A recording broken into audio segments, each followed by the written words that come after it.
Le Niger, le Burkina Faso et le Mali voient l'avenir dans la même direction. Les services des douanes de ces pays respectifs viennent de signer une convention pour l'interconnexion de leurs systèmes informatiques à travers le projet SIGMAT, dont l'opérationnalisation de la phase pilote est prévue pour le 10 juillet prochain. Concernant le projet de constitution, ce soir, nous vous parlerons de la session d'appropriation organisée à l'attention des partis politiques, des regroupements et de la société civile ici à Bamako. Les innovations majeures expliquent aux participants l'initiative est du ministère de la refondation de l'État.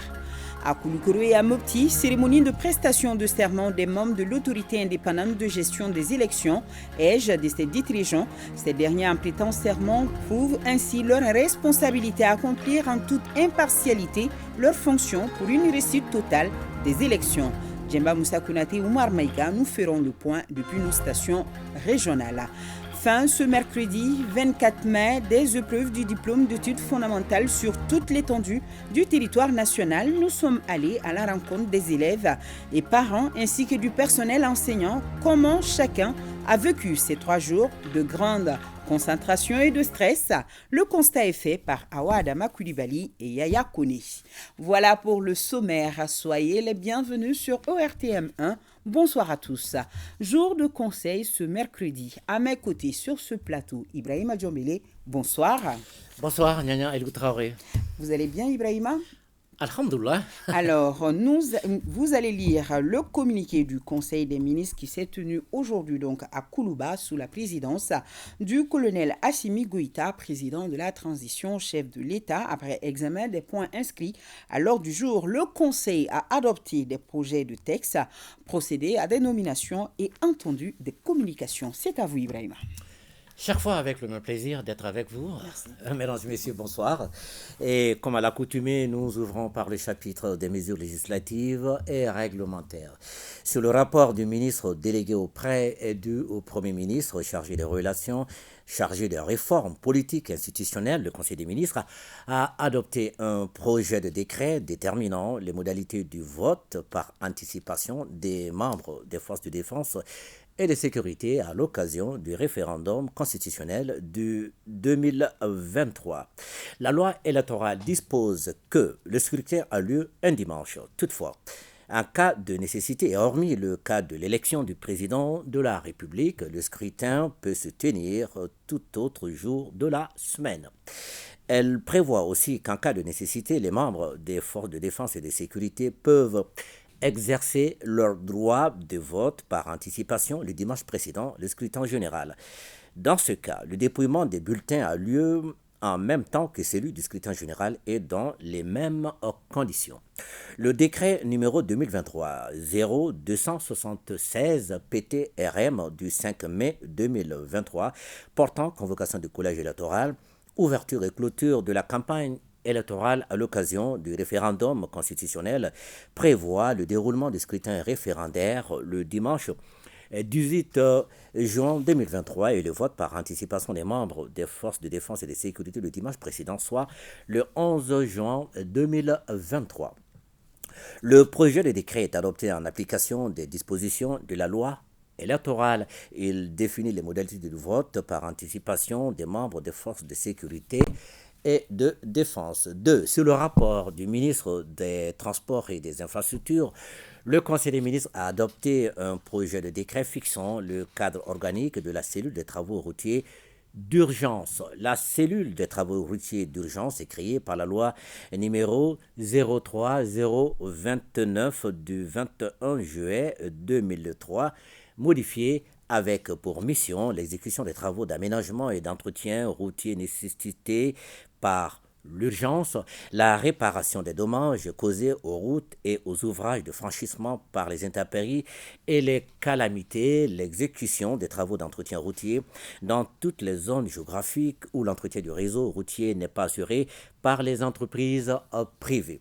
Le décret numéro 2023-06 PTRM du 12 janvier 2023 a été adopté pour adapter l'organisation et le fonctionnement de la cellule à l'évolution de l'environnement à travers notamment la création de nouvelles antennes régionales.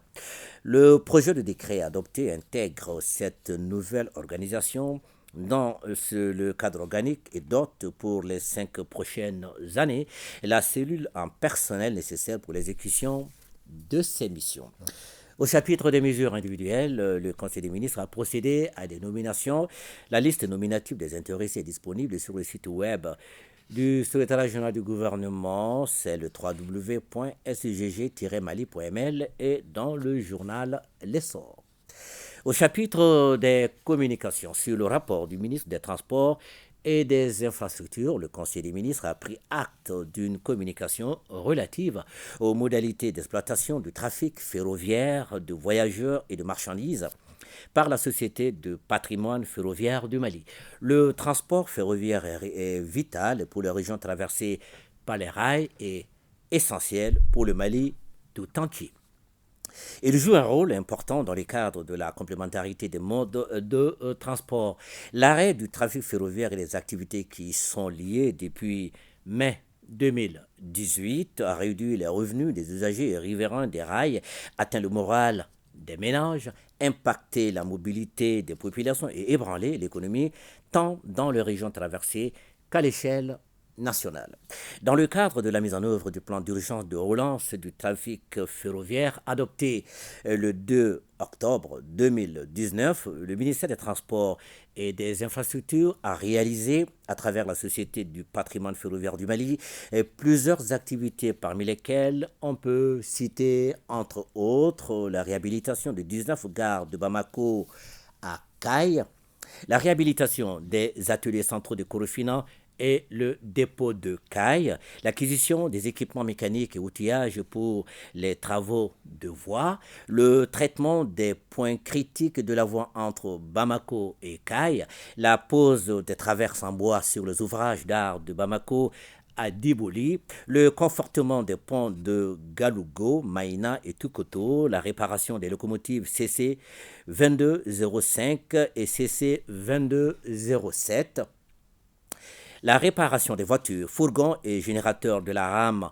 voyageurs, l'acquisition des pièces de rechange pour la fiabilisation des locomotives CC 2205 et CC 2207, la formation de 23 commis des gares, 15 aiguilleurs et 24 conducteurs chefs de convoi, l'essai blanc du train voyageurs sur la relation Bamako-Caille-Bamako, l'information et la sensibilisation des autorités et populations riveraines des rails de Bamako à Caille, l'élaboration d'un plan de transport quinquennal pour le trafic ferroviaire de voyageurs et de marchandises nationales et internationales.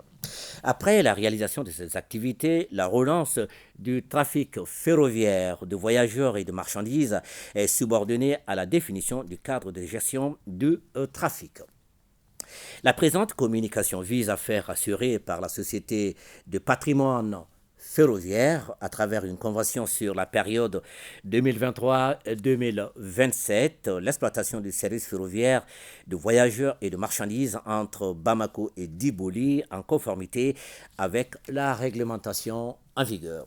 Pour cela, l'État met à la disposition de la Société de patrimoine ferroviaire Mali SA le personnel actuel non affecté aux activités des infrastructures pour l'exploitation des trains pendant la durée de la convention, 1,274,86,674 francs CFA pour la mise en œuvre du plan de relance du trafic ferroviaire, une subvention de 1,333,594,559 francs CFA.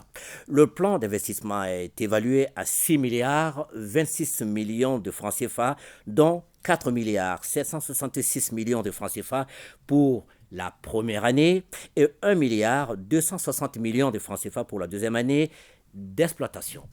Le ministre de l'Enseignement supérieur et de la Recherche scientifique a informé le Conseil des ministres de la cérémonie de la pose de la première pierre des travaux de construction des infrastructures du Centre d'intelligence artificielle et de robotique du Mali. En vue de la concrétisation de la vision du président de la transition et de doter le Mali d'un pôle d'excellence technologique, le ministère de l'Enseignement supérieur et de la Recherche scientifique s'est attelé à la création d'un centre de recherche et de formation en intelligence artificielle et en robotique. Le Centre d'intelligence artificielle et de robotique du Mali aura pour mission d'initier et de développer des activités de recherche, de formation et d'initiation dans le domaine de l'intelligence artificielle et de la robotique. Il se veut un véritable laboratoire scientifique, industriel et pédagogique en intelligence artificielle et en robotique. Cette orientation stratégique de notre pays en matière de recherche scientifique et technologique est en phase avec son ambition de devenir un pays émergent qui saura tirer profit de ces outils pour atteindre ses objectifs de développement. Pour en marquer l'importance, le ministère de l'Enseignement supérieur et de la Recherche scientifique souhaite organiser une cérémonie de pose de la première pierre des travaux de construction des infrastructures entièrement financées par le budget national. Cette cérémonie sera l'occasion de présenter au Mali et au monde le choix stratégique opéré et d'afficher les ambitions de refondation. Le ministre du Travail, de la fonction publique et du dialogue social a informé le Conseil des ministres de la mise en place d'une commission sur les conditions de l'organisation globale des concours d'entrée dans les fonctions publiques en une seule phase des agents de l'État. La commission mise en place a en vue d'approfondir la réflexion sur l'organisation des concours de recrutement des agents de la fonction publique en une seule phase, a réalisé plusieurs travaux à l'issue desquels elle a élaboré et validé un projet de chronogramme en plusieurs étapes. Les différentes étapes ainsi que leur période d'exécution sont définies ainsi qu'il suit. Les activités du concours proprement dit vont débuter par la réception et le dépouillement des dossiers de candidature à partir du 10 juin 2023, suivi du déroulement des concours à partir du 3 septembre 2023, de la correction des épreuves à partir du 31 octobre 2023, de la délibération et de la proclamation des résultats pour toutes les structures à partir du 4 septembre 2023, de l'élaboration et de l'intégration des recrues à compter de décembre 2023 et de leur mise à disposition du Service national des jeunes pour formation à partir du 10 janvier 2024. Le ministre de la Santé et du Développement social a informé le Conseil des ministres de l'évolution de la maladie à coronavirus marquée par une diminution du nombre de cas testés positifs par rapport à la semaine précédente. Le président de la transition, chef de l'État, a cependant appelé la population au respect strict des mesures de prévention et de lutte contre la maladie. Mesdames, Messieurs, merci d'avoir suivi Nyanya Alou Traoré. Bonne suite des journaux. Merci beaucoup, Ibrahima. Nous allons rester à Koulouba, où le président de la transition a reçu cet après-midi une délégation du Haut Conseil des Maliens de Côte d'Ivoire, conduite par Moulay Aïdara. Là-dessus, écoutons le porte-parole de la délégation, Saloum Maïga. Il est au micro de Ibrahima Traoré. D'abord, nous sommes venus pour deux raisons. La première raison, nous avons perdu notre père, feu le capitaine Bakary Goïta, pour qui nous avons fait le déplacement à Koulikoro, présenter les condoléances de toute la communauté malienne qui a bien voulu déléguer leur président pour venir aux obsèques de notre père. Le deuxième volet, nous sommes venus pour le remercier par rapport à un acte que le président avait posé, dont le président du Haut Conseil avait fait les démarches avec d'autres personnalités qui ont facilité la libération des 49 soldats. Et depuis, la solidarité, la fraternité s'est consolidée, s'est renforcée entre les Maliens et les Ivoiriens. Et ça, c'est à l'honneur du président de la transition.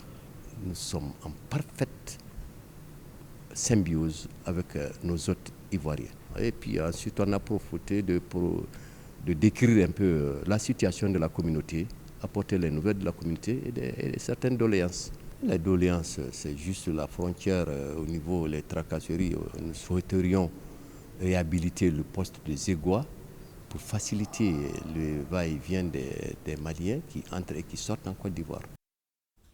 Le Premier ministre, chef du gouvernement, lui reçoit l'amicale malienne des anciens du CESTI de Dakar et la Fédération des veuves des militaires tombés au front. Le compte-rendu de ces deux audiences avec Aoulisseini Touré. 50 ans après la sortie de sa première promotion en 1973, le CESTI de Dakar organise la cérémonie de graduation de sa 50e promotion avec le Mali comme pays invité d'honneur à travers l'amicale des anciens du CESTI du Mali. Le président de l'amicale, accompagné de plusieurs de ses camarades, a annoncé au Premier ministre la participation du Mali à cette cérémonie. La dernière activité que nous sommes en train d'organiser, c'est notre participation à la cérémonie de sortie de la 50e promotion de l'école. Et cette cérémonie est prévue pour le jeudi 25 mai 2023 à Dakar, à l'université Cheikh Anta Diop. Et pour la circonstance, la direction générale du CESTI nous a saisis par lettre il y a près d'un mois pour nous informer que cette cérémonie va avoir lieu et que le Mali est désigné pays invité d'honneur. Nous avons saisi la primature par lettre, informé un certain nombre de ministères également pour leur donner cette information, mais aussi de notre intention de participer pour honorer cette invitation. Le chef du gouvernement a chaudement félicité les membres de l'amicale avant de les exhorter à faire preuve d'une participation exemplaire en faisant honneur à notre pays. Vous allez représenter non seulement votre promotion, la 50e, mais vous allez représenter le Mali. Vous allez être en quelque sorte les ambassadeurs du Mali là-bas. Et ceux qui vous ont fait l'honneur de vous désigner aussi vont vous regarder plus attentivement. Parce qu'aujourd'hui, tout ce qui concerne le Mali est particulier, est singulier. Tout. On va vous regarder avec l'œil des bons journalistes, mais on va vous regarder avec les yeux aussi des gens venus du Mali. Qu'est-ce qui nous a amenés? Qu'est-ce qui se dit chez eux? Pourquoi il y a ça? Qu'est-ce que... Mais je suis convaincu que vous serez à la hauteur et vous allez défendre nos couleurs comme une équipe de football, une équipe de sport, et on sera très honorés. Et le journalisme, plus que beaucoup d'autres fonctions, par les temps qui courent, est comme des hommes en mission. Parce qu'écrire au Mali, c'est vraiment la preuve d'un engagement. Quant aux femmes membres de la Fédération des veuves des militaires tombés au front, elles ont annoncé leur désir de soutenir et faire soutenir les transitions dans nos trois pays. Nous sommes une fédération des femmes veuves et militaires et paramilitaires du Mali. Donc l'objectif c'était de s'entretenir avec le Premier ministre par rapport à notre but. C'est que nous on est en train de faire dans les trois pays, le Mali, le Burkina et la Guinée. On est en train de faire des échanges avec ces pays-là, donc par rapport à la soutien de notre transition. Le chef du gouvernement les a encouragés à faire bloc derrière les autorités de nos trois pays, le Mali, la Guinée et le Burkina. Il a également demandé à ses hôtes du jour de s'investir dans la sensibilisation pour une forte participation des femmes au référendum constitutionnel. Malay Diop, le nouveau représentant résident du programme des Nations Unies pour le développement, est reçu en audience ce matin par le président du Conseil national de transition, le colonel Malick Diaw. Malick Diop a réaffirmé l'engagement de son organisation à poursuivre son accompagnement au Mali. On l'écoute au micro de Soumaïla Berti. J'ai pris service comme représentant résident du PNUD au Mali il y a quelques mois. Il était de mon devoir de venir saluer le président du Conseil national de transition, qui est aussi à la tête d'une institution clé, partenaire du PNUD, dans l'accompagnement que nous donnons au Mali. Nous avons accompagné le CNT dans la préparation de la loi électorale et sa vulgarisation. Nous avons accompagné le CNT dans le renforcement des capacités de ses membres. Et donc je me devais de passer pour une visite de courtoisie, réaffirmer l'engagement et la disponibilité du PNUD à poursuivre cet accompagnement-là. Le Mali est dans une phase importante de sa vie et je voudrais réaffirmer aussi la disponibilité du PNUD à les accompagner dans ce processus et dans cette période. J'imagine aussi que vous avez passé en revue l'état de la coopération Mali-PNUD. Bien entendu, nous avons dans le cadre de ce programme cadre de coopération avec le Mali, d'ailleurs nous sommes dans une phase de préparation de nouveau programme cadre qui va commencer en 2025.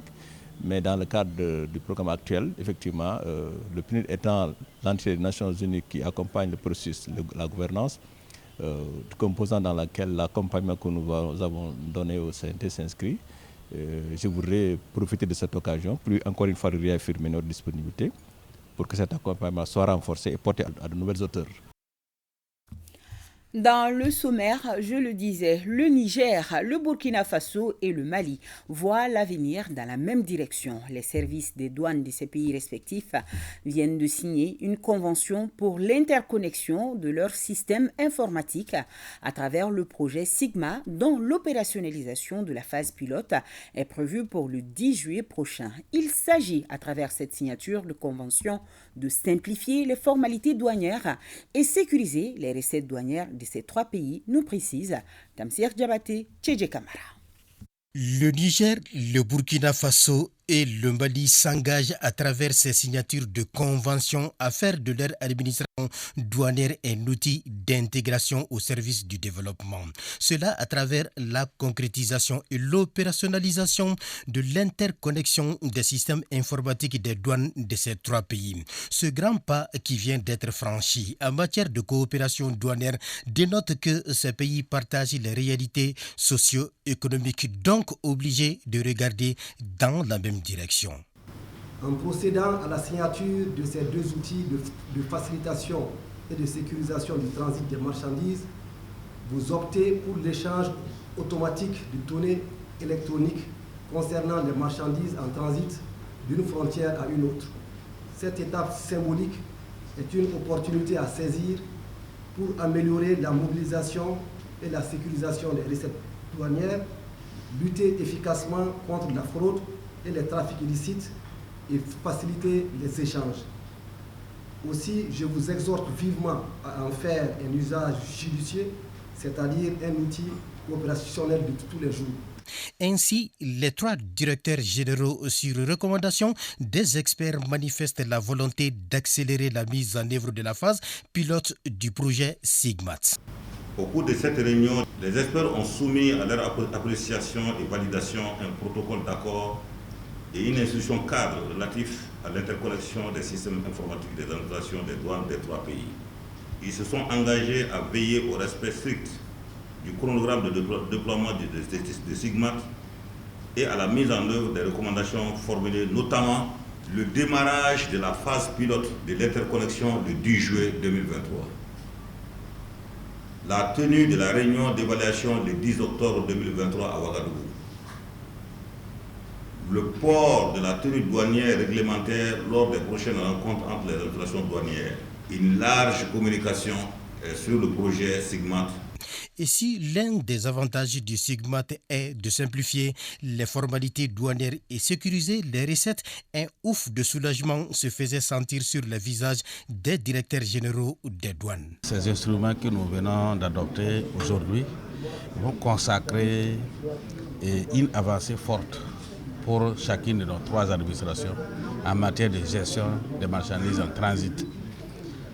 Nous allons maintenant avoir une traçabilité de ces marchandises qui sont mises en route, soit à destination du Burkina Faso, soit à destination du Niger, soit à destination du Mali.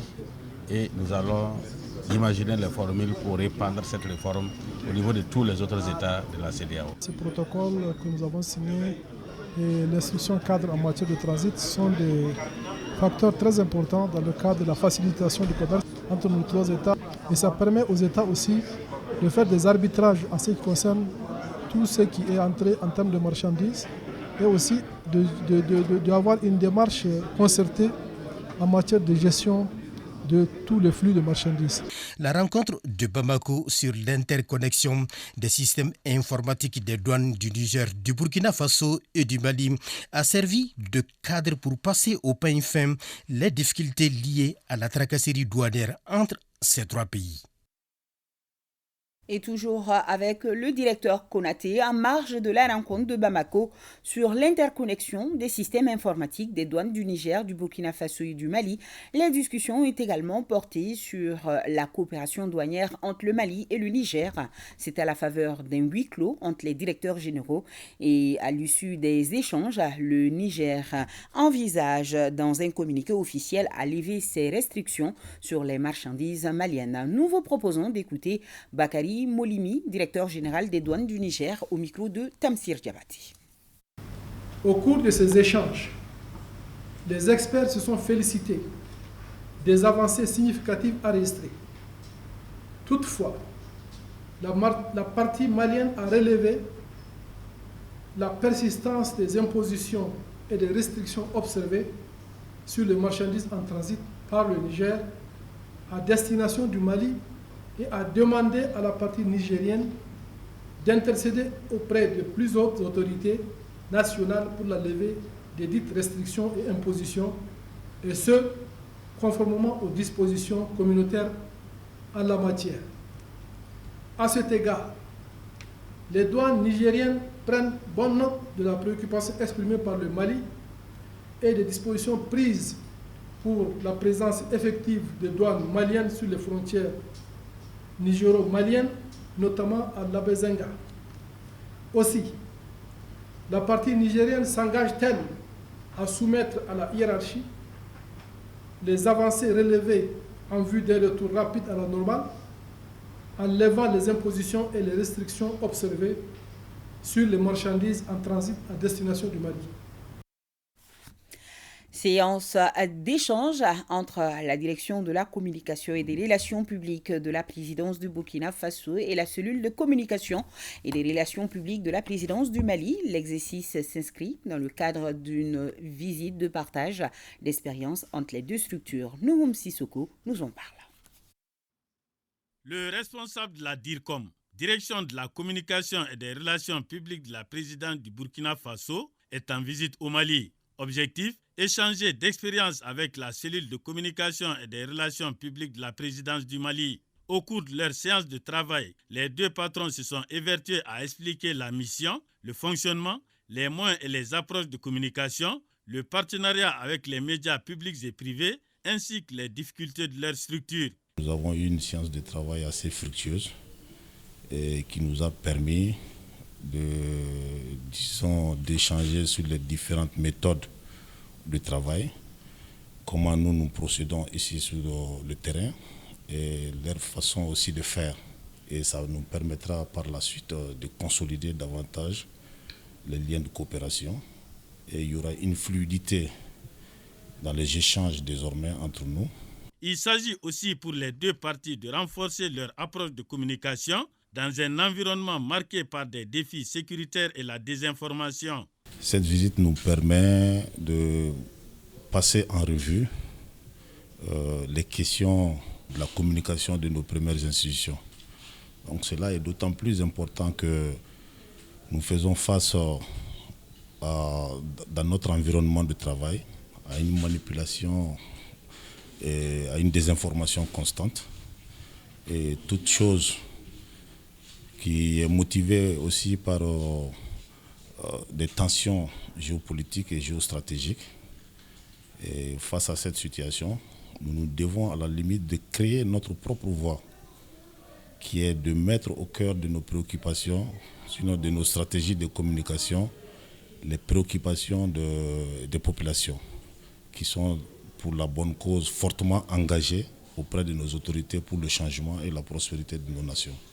Et pour en savoir davantage sur l'architecture institutionnelle des médias, Djoumité Nestor Nouf s'est rendu à la HAC, haute autorité de la communication, et au ministère de la Communication. Le directeur de la communication et des relations publiques de la présidence du Faso a été édifié sur la mission et le rôle que jouent ces services dans la régulation et l'organisation du secteur des médias. Sécurisation du territoire, le ministre de la Défense et des anciens combattants vient de clore sa tournée dans la région. Après Koutiala, le colonel Sadio Kamara a procédé à la pose de la première pierre du camp militaire de la région de San, un camp qui sera bâti sur une superficie de 500 hectares dans la commune urbaine de San. Envoyés spéciaux Abdoulaye Seko, Idrissa Touré. Il est des événements à portée historique que personne ne veut se faire raconter. Les populations de San avaient rendez-vous avec l'histoire. La réalisation très prochaine d'un camp militaire. Et c'est sur cet espace à perte de vue que sera construit l'édifice militaire de la région de San. Dans un an, la future caserne aura comme locataire le 23e régiment d'infanterie motorisée. Il s'agit des hommes dotés d'équipements de dernière génération, prêts à en découdre avec les forces du mal en un temps record. Une assurance pour les populations. La réalisation de cette gigantesque infrastructure militaire marquera, à n'en pas douter, un pas très décisif dans les dispositifs de sécurisation non seulement de la région de San et environ, mais également fera le bonheur des braves populations du terroir de Santoro et Karantela. Excellence, Monsieur le ministre, je ne saurais terminer sans vous rappeler la disponibilité de l'ensemble des populations de la région de San à accompagner toutes les initiatives salvatrices aux autorités de la transition. Sans sécurité, pas de développement. La région de San, grâce à sa position géographique et ses activités, joue un important rôle dans le développement économique comme tant d'autres villes du pays. Cela n'échappe pas à la hiérarchie militaire. Monsieur le ministre, nous voilà au terme d'une première série de poses de première pierre de nouveaux camps pour les forces de défense et de sécurité, qui a concerné 3 régiments d'infanterie, 1 régiment de l'arme blindée et cavalerie et 1 régiment d'artillerie. J'en suis sûr et convaincu, avec la détermination des autorités de la transition, qui ont fait de la sécurité leur priorité. D'autres camps suivront, Inch'Allah. Conscients des enjeux multiples et défis que nous avons à relever, les forces de défense et de sécurité répondront toujours à l'appel du peuple et de la nation, quel que soit le moment et le lieu. Avant de poser la première pierre du futur camp, le ministre chargé de la Défense a eu droit à des explications sur son architecture. Je suis particulièrement fier d'avoir eu l'opportunité, en tant que ministre de la Défense et des anciens combattants, de servir le peuple malien, de mettre en œuvre la vision du président de la transition, chef de l'État, chef suprême des armées, pendant cette période exceptionnelle de refondation et hautement significative dans l'histoire. Aujourd'hui, ce sont les terroristes qui sont en débandade et qui se réduisent à s'attaquer aux cibles molles pour essayer de garder une présence médiatique là où leur présence physique est très réduite.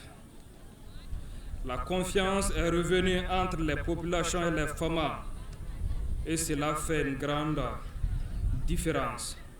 Vous l'avez compris, car vous continuez à mobiliser en masse pour soutenir cette armée.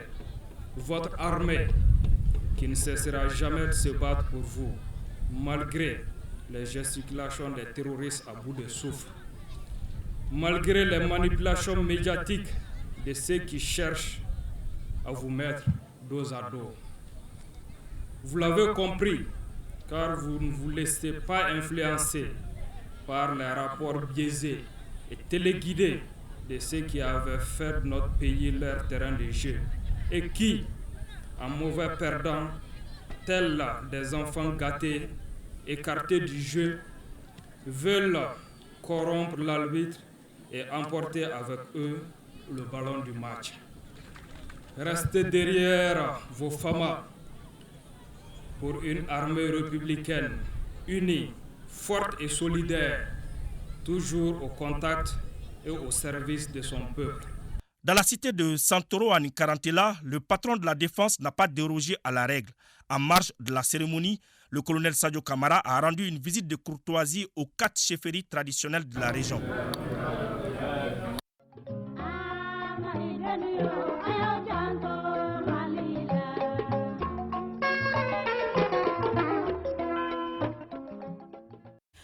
Concernant le projet de constitution, ce soir, nous vous parlons de la session d'appropriation organisée à l'attention des partis politiques, des regroupements et de la société civile ici à Bamako. Les innovations majeures expliquées aux participants, l'initiative est du ministère de la Refondation de l'État chargé des relations avec les institutions. Aridjou Matina. 3 membres du gouvernement, Ibrahim Ikassa Maïga, ministre de la Refondation de l'État chargé des relations avec les institutions, Abdoulaye Diop, ministre des Maliens de l'extérieur et de la coopération internationale, et Mme Fatoumata Sekou Diko, ministre déléguée auprès du Premier ministre, chargé des réformes politiques et institutionnelles, étaient face aux partis politiques, aux regroupements et aux fêtières des organisations de la société civile. L'exercice s'appelle la session d'appropriation du projet de constitution. Il s'agit, à travers cette stratégie, de sensibiliser les citoyens sur les enjeux, appréhender le contenu et l'esprit du projet de constitution. La grande mobilisation de ce jour, fort appréciable, que je salue, conforte le gouvernement de transition dans sa marche vers le relèvement et l'émergence du Mali.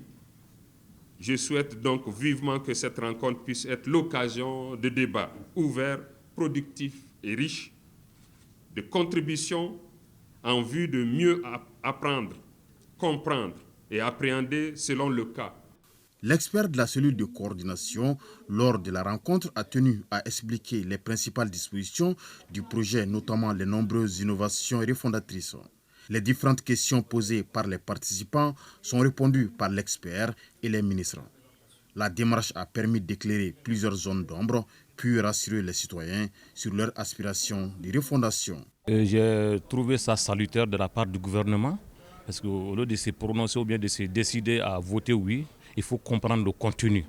Donc cette session nous a permis de mieux comprendre le contenu à travers les différentes interventions des différents ministres du gouvernement présents et le modérateur. J'ai constaté aujourd'hui que la session était ouverte et ils ont vraiment expliqué la Constitution, ils ont informé le public, ils ont donné la parole à tout le monde, sans exclusive.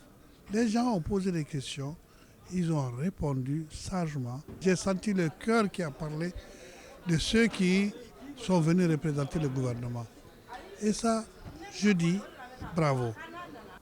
La session de vulgarisation initiée par le gouvernement à travers le ministère de la Refondation de l'État se poursuivra selon les responsables afin d'informer le peuple qui est l'acteur essentiel du processus de réforme constitutionnelle en vue d'une participation massive au scrutin référendaire. Oui, la session de vulgarisation se poursuit. Le ministre de la Réconciliation nationale, le colonel-major Ismaël Ouagué, était à Taoudini avec les forces vives de la région. Cherfi Moulay Aïdara, correspondance. Les forces vives de la région de Taoudini sont résolument engagées dans la vulgarisation du projet de constitution. Cette initiative des autorités de la transition requiert l'appropriation des Maliens, où qu'ils soient, pour une adhésion massive au projet. À l'écoute du ministre de la Réconciliation, le colonel-major Ismaël Ouagué, les participants ont posé toutes les questions nécessaires pour une meilleure compréhension du travail qui les attend, à savoir préparer les populations pour le référendum du 18 juin prochain. Les questions des réformes politiques, institutionnelles et militaires sont des préoccupations majeures de nos populations. Ces questions ont fait l'objet de discussions et d'adoption de propositions lors des ateliers d'assises nationales dans toutes les communes. Toutes ces sessions sont animées à titre principal par le ministre du gouvernement appuyé par leurs collaborateurs, les ambassadeurs et les experts de la cellule de coordination. À l'évidence, la mise en œuvre de cette stratégie de vulgarisation gouvernementale répond à une exigence de vérité et de redevabilité à l'égard des forces vives maliennes qui ont accepté de prendre part aux assises nationales de la refondation. Les autorités régionales se félicitent de leur implication en attendant de jouer leur partition. Ce n'est pas quelque chose qui est très difficile. Nous allons du moins se lancer le message, transmettre le message à tous les maires et pour que ceux-ci le transmettent à tous les chefs de village et fractions, pour qu'ils fassent une large campagne au niveau de toutes les populations de la région de Taoudeni pour que d'ici le 18, toutes les populations soient informées et qu'elles puissent s'acquitter de ce devoir civique. Votre présence massive à la présente conférence de vulgarisation du projet de constitution de notre pays prouve à suffisance votre engagement pour le Mali courant. Je rentre extrêmement confiant parce que j'ai vu une population qui a confiance en son gouvernement de transition, qui a confiance à ses responsables administratifs, qui a confiance à ses autorités, on va dire des collectivités, et qui attend beaucoup de nous. Et Inch'Allah, nous allons faire en sorte que les choses avancent au mieux. Ce cadre a permis aux participants d'échanger et poser des questions de compréhension pour que aucun détail ne leur échappe. Des exemplaires du projet de constitution ont été remis au président de l'association des municipalités en vue de sa vulgarisation. À Diboli, même exercice sous la houlette du Conseil local de la jeunesse de Caille. Madame le ministre délégué auprès du Premier ministre chargé des relations avec les institutions a fait le déplacement, nous dit Balkissa Sadibou Haïdara. Après les différentes rencontres à Caille dans le cadre de la journée de vulgarisation du projet de nouvelle constitution, l'honneur est revenu à Diboli, commune de Falémé, d'abriter à son tour les activités de cette journée initiée par le Conseil national de la jeunesse du Mali, mise en œuvre par le Conseil local de la jeunesse de Caille. La vulgarisation, c'est un moyen aussi d'informer et de sensibiliser nos frères et nos camarades jeunes à travers des causeries débats, des conférences débats, des rencontres d'essence. Le président de la transition l'a dit, cette transition est la nôtre. Ce pouvoir est une chance pour nous. Nous avons toujours dit qu'il faut nous responsabiliser. Aujourd'hui, nous sommes responsables. Donc il faudrait bien que nous profitons de cette occasion pour réellement être à hauteur de souhait. Dans son intervention, l'hôte du Conseil local des jeunes a invité tous les Maliens à s'approprier le projet de nouvelle constitution. L'avènement du Mali Koura passe par ça. Parce qu'il y a beaucoup de choses qu'on voudrait pouvoir appliquer, utiliser comme politique publique, mais tant qu'on ne revoit pas la constitution, on n'amène pas une nouvelle constitution, c'est difficile de pouvoir emprunter cette nouvelle voie. D'inviter tous les Maliens à s'approprier le projet de constitution, à maîtriser par soi-même, à utiliser comme unique document de référence le projet de constitution et à chaque fois qu'ils ont des doutes de retourner à ce document pour bien maîtriser ce qui est là-dedans afin de savoir exactement pourquoi ils vont voter le 18 juin. Rappelons que dans la cité des Rails, la ministre a rencontré toutes les forces vives de la région et les chefs de services régionaux. Après le cercle de Massigui, Mamadou Djarasouba, membre du CNT, met le cap sur la ville de Djoula dans le but de mieux imprégner les populations locales du projet de constitution. C'était à la faveur d'une journée d'information et de sensibilisation, compte rendu de nos envoyés spéciaux Jules Sambo Sissoko, Sidiki Balo. Des élus de la commune de Djouila et des représentants des sensibilités de la région de Djouila sont édifiés sur l'esprit et le contenu du projet de la nouvelle constitution du Mali. Une mission du Conseil national de transition a tenu une séance d'information et de vulgarisation du document. Je pense que les grandes lignes ont été expliquées aux uns et aux autres. Les gens ont compris, notamment par rapport vraiment à la laïcité, par rapport aux langues nationales, par rapport au Parlement, les deux chambres du Parlement. Les gens ont bien compris. Dans la mesure où nous avons permis une grande mobilisation pour le vote. Le cercle de là qui est devenu région aujourd'hui avec 6 cercles, 13 arrondissements et puis 23 communes, d'où cette réunion qui a permis pour chaque commune d'avoir au moins une dizaine de représentants pour venir être des relais, c'est-à-dire écouter, comprendre les différentes dispositions de la nouvelle constitution et pouvoir retourner à la maison pour le maximum partager ces informations-là. Les enjeux du projet de la nouvelle constitution justifient amplement sa vulgarisation à l'échelle nationale. Il faut retenir que la vision des autorités de la transition État, c'est de laisser les populations s'exprimer librement sur le projet de constitution, gage de la refondation du Mali. Sa réussite contribuera de fixer le cap pour un nouveau Mali. La finalité de ce devoir de citoyenneté est de faire adhérer le plus grand nombre de Maliens au projet de la nouvelle loi fondamentale de la République du Mali afin qu'il soit adopté au référendum du 18 juin prochain.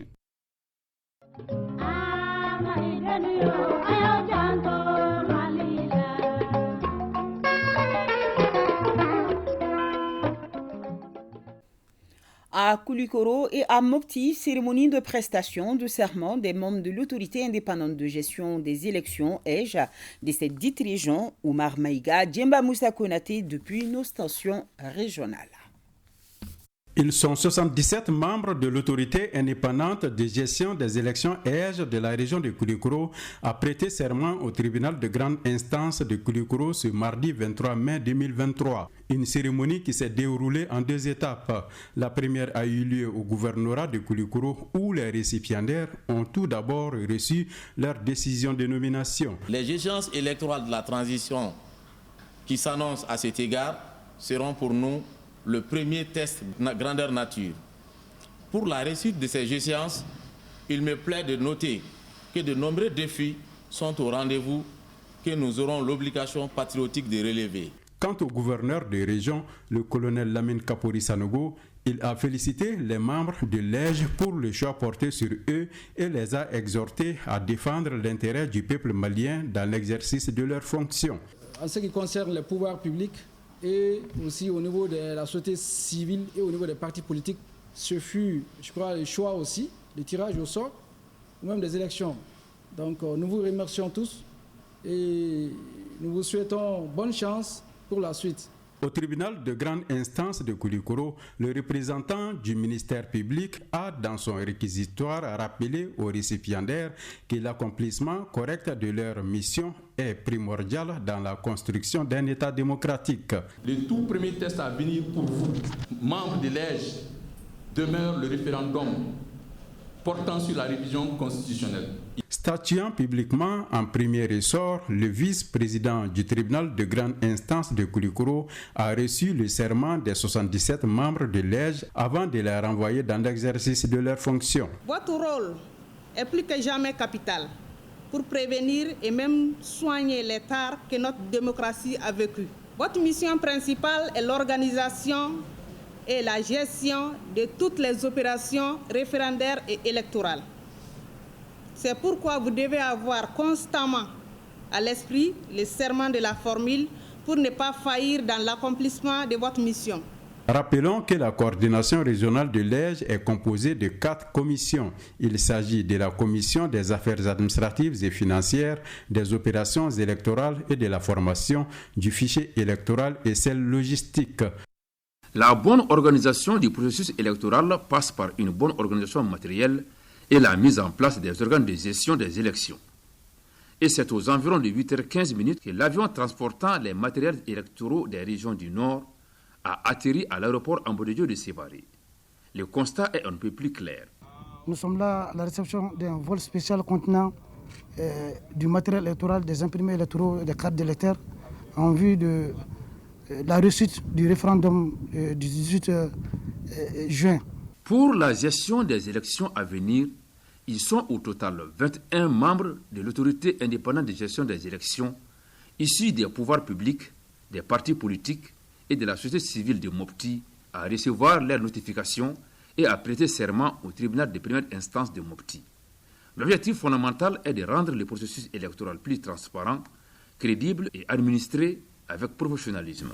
Je suis convaincu que nous sommes tous conscients et que nous assumerons pleinement notre part de responsabilité quant à la gestion rigoureuse de la ressource temps, dans la perspective du référendum constitutionnel du 18 juin 2023, dont le processus d'organisation est enclenché dans quelques jours, la phase cruciale de la distribution des cartes d'électeurs.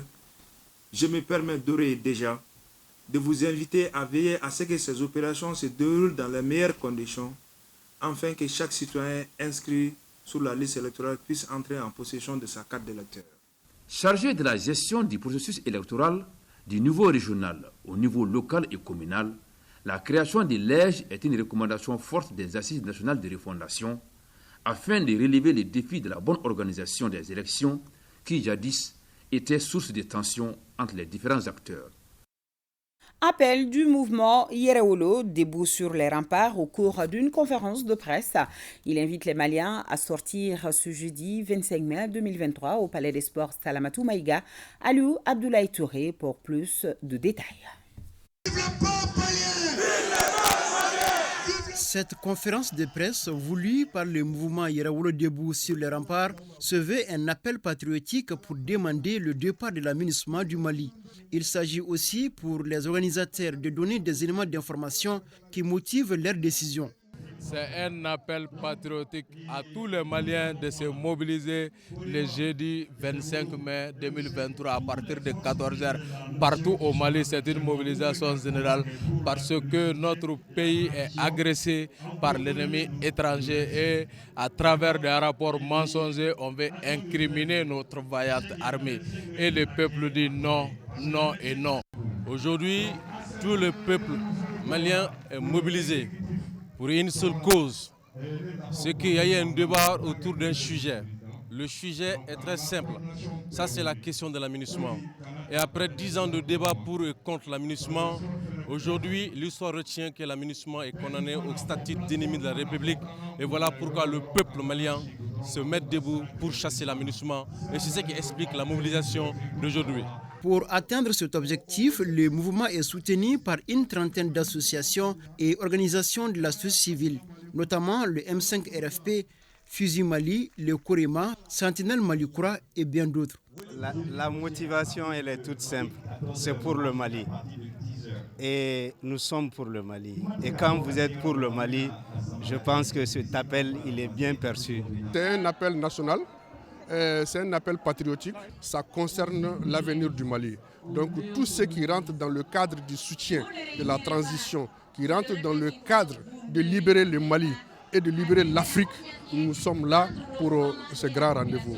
Cette conférence de presse a été un cadre propice pour parler de la publication du rapport de l'ONU qu'ils qualifient de mensonger sur le Mali. Ils ont aussi abordé la question des médias occidentaux au service de la propagande contre notre pays, le Mali. Visite du ministre des Mines à la nouvelle centrale thermique de Sirakoro. Il voulait s'assurer que tout est fin prêt avant l'inauguration très prochaine des installations. Et le constat est satisfaisant. Les travaux sont exécutés à hauteur de 100%, nous dit Boubacar Babletouri. Visite de terrain du ministre en charge de l'énergie sur la toute nouvelle centrale de Sirakoro. En chantier il y a de cela quelques années, les travaux de cette centrale de près de 120 mégas, tant attendus par les Maliens, sont exécutés de nos jours à hauteur de 100%. En prélude à l'inauguration très prochaine de ce joyau par les autorités de la transition, le ministre des Mines, de l'Énergie et de l'Eau veut s'assurer de la fonctionnalité des installations. La visite a concerné le dépotage, la salle de traitement, celle des machines, la salle de commande et le labo. Les travaux sont finis il y a à peu près 2 mois. Il fallait venir s'assurer que tout est en ordre pour que dans les jours à venir, nous puissions inviter les plus hautes autorités à venir faire l'inauguration de ce joyau qui, semble-t-il, est presque unique en Afrique de l'Ouest. C'est vraiment une centrale qui répond à toutes les normes, à tous les standards internationaux. Et on a voulu quand même faire cette visite avec la presse pour que ce que nous voyons tous les jours puisse être partagé avec la population. En tout cas, en matière de fourniture d'énergie, nous n'avons pas besoin de nos voisins pour vraiment satisfaire à la demande des Maliens. Occasion pour le ministre Traoré d'évoquer certaines difficultés dont la société EDEM SA fait face et qui sont à l'origine des perturbations dans la desserte en électricité que connaissent les populations. Encore une fois, insister sur les excuses formelles des travailleurs de l'énergie du Mali et de l'ensemble du gouvernement à l'endroit de nos populations, lequel gouvernement a tout fait pour que vraiment les populations du Mali ne vivent pas de calvaire en matière de fourniture d'électricité cette année. Nous sommes venus trouver vraiment des problèmes qui étaient sérieux. Depuis 2020, le premier problème qu'on avait, c'était l'insuffisance de production avec une dépendance de notre pays vis-à-vis de l'étranger. Aujourd'hui, ça c'est derrière nous. Le deuxième gros problème auquel on a fait face, c'est les difficultés financières des EDM qui, aujourd'hui, engrangent jusqu'à plus de 400 milliards de dettes d'exploitation. Ces difficultés financières sont aussi consécutives, comme nous avons dit, à la question tarifaire. Aujourd'hui, le Mali est le seul pays, en tout cas de la sous-région, où l'électricité est vendue à moins de 100 francs le kilowattheure. Les plus hautes autorités du Mali ont dit qu'il n'est pas question que nous procédons à une augmentation tarifaire parce que tout simplement, le Mali vit dans un contexte particulier qui est celui d'une guerre asymétrique contre le terrorisme, mais aussi qui est aussi aujourd'hui vraiment celui d'une guerre géopolitique et géostratégique auquel le Mali fait face. Au passage, le chef du département a profité visiter le poste de transformation, toujours à Sirakoro, non loin de la nouvelle centrale. À ce niveau également, pas de problème majeur à signaler. Voilà, demain, 25 mai, c'est la journée de l'Afrique.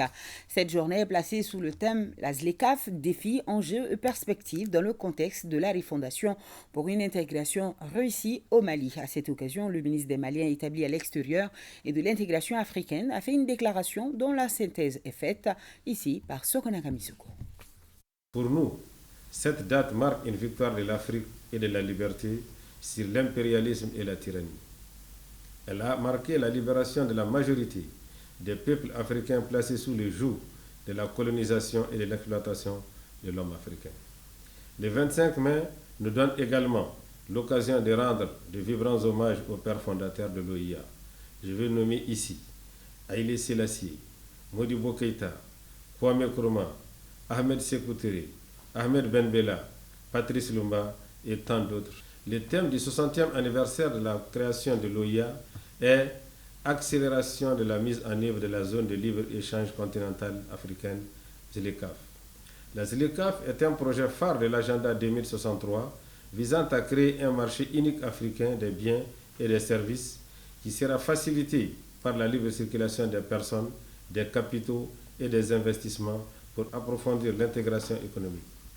En accord avec le système continental, le thème national de l'anniversaire de l'OIA de cette année, la ZLECAf, défis, enjeux et perspectives dans le contexte de la refondation pour une intégration réussie au Mali.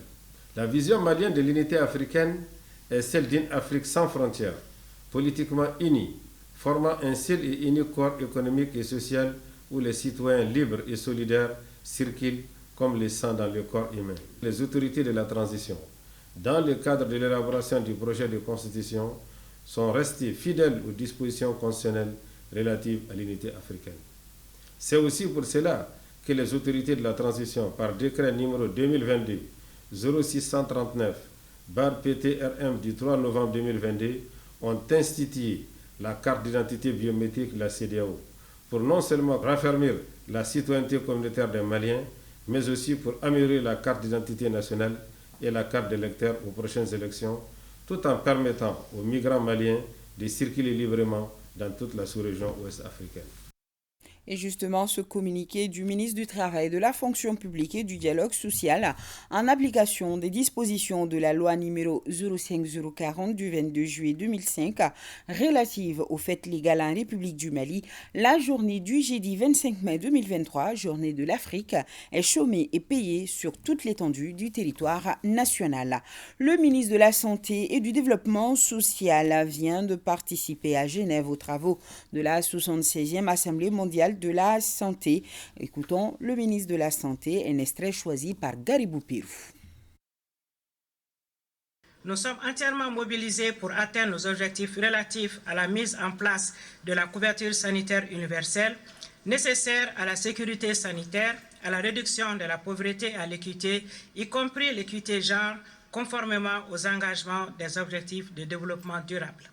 À cet égard, le Mali renforce son action relative à l'amélioration de l'offre de services afin de satisfaire les besoins sanitaires tout en mettant en place un mécanisme de financement solidaire et accessible à tous.